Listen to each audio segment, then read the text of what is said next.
Augusta Westland VVIP chopper scam को लेकर एक नई इंपॉर्टेंट अपडेट हमें पढ़ने को मिल रही है। इस अपडेट के बारे में बात करें उससे पहले ऑगस्टा वेस्टलैंड को एक बार रिफ्रेश कर लेते हैं। ये एक स्कैम जो हमारे सामने आया, देश के सामने आया, इसमें ऐसा था कि 3600 करोड़ रुपीस के 12 ऑगस्टा वेस्टलैंड हेलीकॉप्टर्स भारत खरीदने वाला था, भारत सरकार खरीदने वाली थी। अब दोस्तों, जब भी कोई हेलीकॉप्टर आपको खरीदना होता है तो हमारे देश में हेलीकॉप्टर को लेकर कौन एक्सपर्ट है? लॉजिक लगाइए, of course it is Indian air force. तो अगर आपको लेट्स से प्राइम मिनिस्टर के लिए कोई एयरक्राफ्ट खरीदना है या फिर प्राइम मिनिस्टर के लिए कोई हेलीकॉप्टर खरीदना है तो सबसे बेस्ट एक्सपर्ट्स आपको इंडियन एयरफोर्स के मिलेंगे। तो भारत सरकार इंडियन एयरफोर्स को कहती है कि हमें हेलीकॉप्टर चाहिए, प्रधानमंत्री साहब के लिए चाहिए, फाइनेंस मिनिस्टर के लिए चाहिए, गवर्नर्स के लिए चाहिए, वगैरह वगैरह। तो आप हमें बताइए कि किस प्रकार के हेलीकॉप्टर्स जो हैं वो हमें यूज़ करने चाहिए या फिर ख़रीदने चाहिए। तो इंडियन एयरफोर्स एक स्पेसिफिकेशंस, कौन कौन सी फैसिलिटीज़ होनी चाहिए, ये पूरा एक लिस्ट जो है वो तैयार करके ये लिस्ट भारत सरकार को देता है और भारत सरकार जो है वो फिर कॉन्ट्रैक्ट रिलीज़ करती हैं या फिर एडवर्टीज़मेंट रिलीज़ करती हैं कि हमें इस प्रकार के हेलीकॉप्टर्स चाहिए। तो इंडियन एयरफोर्स ने जो रिक्वायरमेंट दी थी उसके बाद सरकार के कुछ लोगों के पास यह लिस्ट गया और फिर ये लिस्ट जो है उसमें ऐसे कुछ बदलाव किए गए, जैसे कि जो हेलीकॉप्टर है उसकी केबिन की हाइट इतनी होनी चाहिए, ऑपरेटिंग सीलिंग इतनी होनी चाहिए, मैक्सिमम इतनी हाइट तक ये हेलीकॉप्टर उड़ सकता चाहिए। तो ये सारे जो बदलाव किए गए वो इस हिसाब से किए गए थे कि बाकी के जो कॉम्पिटिटर्स हैं, दूसरी हेलीकॉप्टर प्रोड्यूसिंग कंपनीज जो हैं वो ऑटोमेटिकली इस कंपटीशन से बाहर निकल गई, क्योंकि जिन्होंने ये बदलाव किए उन्होंने ऑगस्टा वेस्टलैंड के स्पेसिफिकेशंस को ख़ास ध्यान में रखते हुए बदलाव किए। तो इनडायरेक्टली क्या बात थी कि बाकी सारी कंपनीज निकल जाए और भारत जो है वो 12 ऑगस्टा वेस्टलैंड के हेलीकॉप्टर्स खरीद ले और इनका इस्तेमाल जो है वो वीवीआईपी करे, किसी को कुछ पता नहीं चलेगा और सारी चीज़ें जो हैं वो हो जाएगी। और क्योंकि ऑगस्टा वेस्टलैंड को ये डील दी गई है तो ऑगस्टा वेस्टलैंड जो है वो कुछ पैसे जिन लोगों ने मदद की है ये कॉन्ट्रैक्ट जीतने में, उनको भी ब्राइब के तौर पर, करप्शन के तौर पर, घूस के तौर पर ये पैसे जो हैं वो प्रोवाइड कर देगी। तो नुकसान किसका होगा? देश का होगा। फ़ायदा किसका होगा? ऑगस्टा वेस्टलैंड का होगा और वे सारे लोगों का होगा जिन्होंने जानबूझकर इस पूरे कॉन्ट्रैक्ट या फिर स्पेसिफिकेशन में कुछ बदलाव किए थे। अब इस चीज़ के बारे में हमें कैसे पता चला? ये हमारे देश में हमें तो पता ही नहीं था ऐसा कुछ हुआ था, लेकिन 2013 की बात है, प्रिसाइसली फरवरी 2013 की बात है। आपकी स्क्रीन पर जो तस्वीर है इसका नाम है ब्रूनो स्पेग्नोलिनी। ये ऑगस्टा वेस्टलैंड का सीईओ था।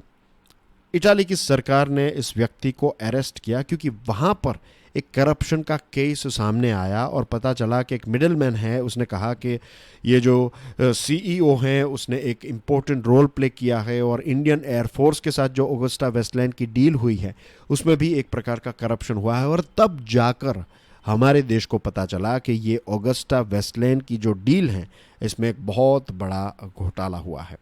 तो ये हुआ 2013 में।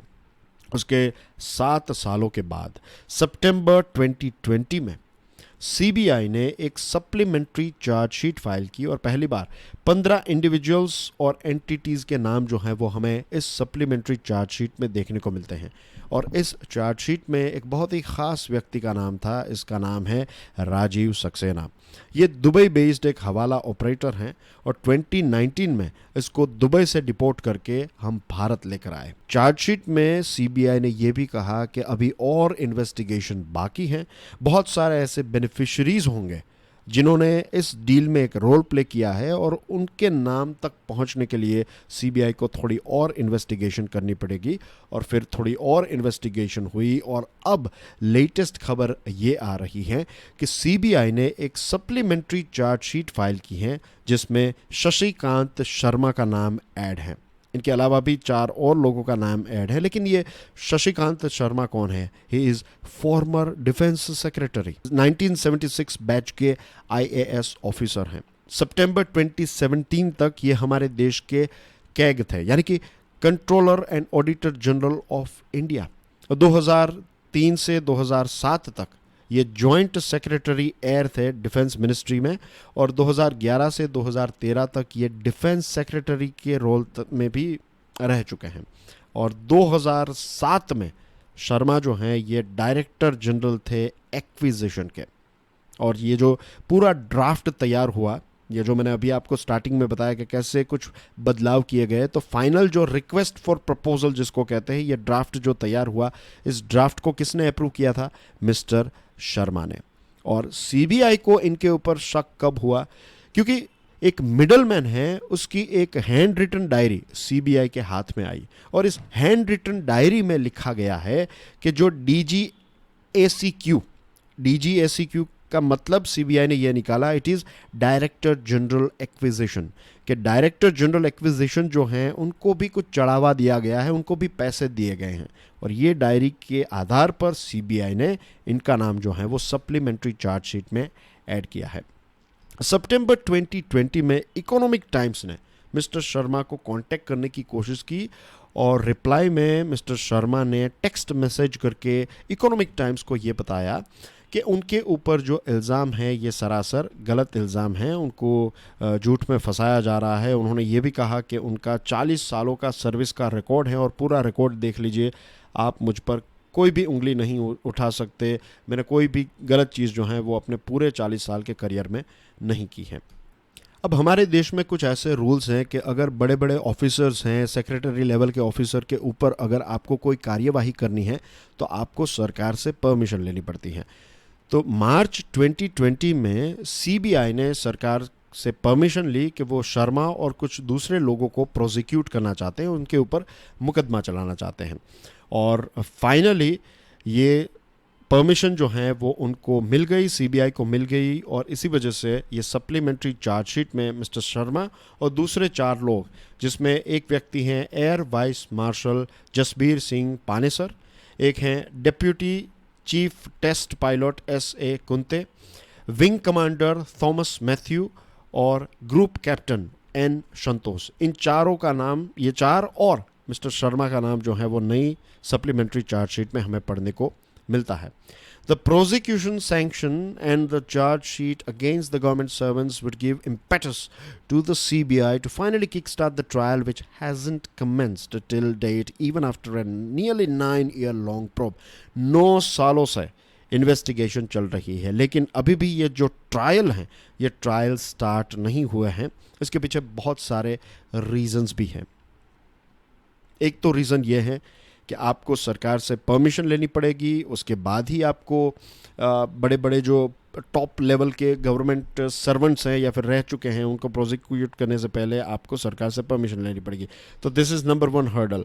दूसरी चीज़, बहुत सारे अलग अलग देश के लोग भी इसमें इन्वॉल्व हैं। अब कुछ ऐसे भी लोग हैं जिन्होंने इन्वेस्टिगेशन को आज तक ज्वाइन नहीं किया, तो सीबीआई जो है वो स्पेशल सीबीआई कोर्ट को नेक्स्ट मंथ अप्रोच करेगी और उनको कहेगी कि ये सारे लोग जो इन्वेस्टिगेशन में पार्ट नहीं ले रहे हैं तो उनके ऊपर स्ट्रिक्ट एक्शन लेने की परमिशन जो है वो सीबीआई को मिले।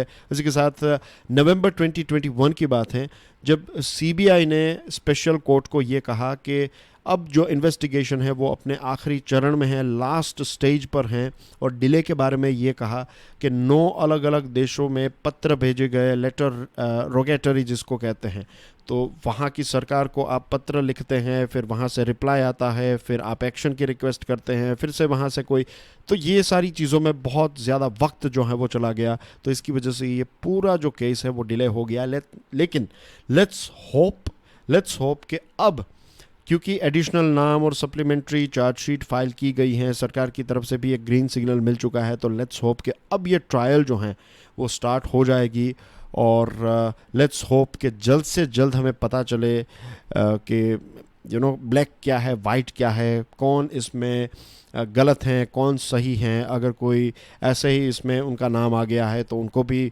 जो हैं वो जस्टिस मिलना चाहिए, और देश को भी जस्टिस मिलना चाहिए, इज़न्ट इट? क्योंकि ऐसी बड़ी बड़ी डील और बड़े बड़े लोग इसमें शामिल हैं। आई एम श्योर आने वाले कुछ सालों के अंदर होपफुली हमें इसके साथ जुड़ा हुआ कोई स्ट्रॉन्ग एविडेंस या फिर कोर्ट को कोर्ट जो है वो जस्टिस डिलीवर कर पाएगी।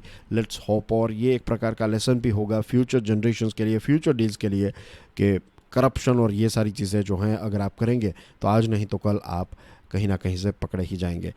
So that was everything from my side, dear friends. Do check out my motivational podcast, Curiously Forever, and I will see you soon. Till then, stay curious, enjoy your studies, keep learning.